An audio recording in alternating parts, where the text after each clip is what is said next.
Hello అందరికీ welcome back to my channel. So మీకైతే నేను ఈ వీడియోలో పిండి దీపారాధన ఎలా చేయాలి, ముందుగా కార్తీక పౌర్ణమి శుభాకాంక్షలు అండి అందరికీ. సో మేమైతే కార్తీక పౌర్ణమి రోజు శివాలయంకి వెళ్ళి ఇలా పిండి దీపారాధన 365 ఒత్తులు వెలిగించాము. సో ఇలా పిండి దీపారాధన ఎలా చేయాలి, పిండి దీపం ఎలా పెట్టాలి అన్నీ వీడియోలో ఉన్నాయి. చక్కగా ఒక్కసారి వీడియోని స్కిప్ చేయకుండా మొత్తం ఎండ్ వరకు చూడండి. And please subscribe my channel and watch my videos అండి.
నమ శివాయ చెప్పు చది. ఓం నమ శివాయ చెప్పు.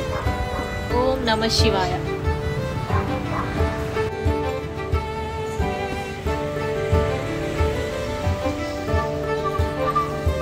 ఉపజ్ఞ ఓం నమ శివాయ చెప్పు. ఓం నమ శివాయ.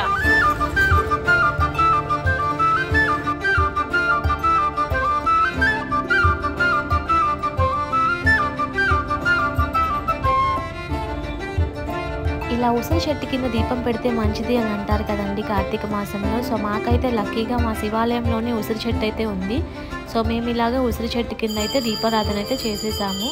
సో మీరు కూడా శివాలయం వెళ్ళినప్పుడు ఇలా 365 ఒత్తులు, ఉసిరి దీపారాధన, ఇంకా ఉసిరి చెట్టు కింద దీపారాధన అవన్నీ చేయడం చాలా మంచిది అన్నమాట. సో ఇలా మరొక్కసారి అందరికీ కార్తీక పౌర్ణమి శుభాకాంక్షలు.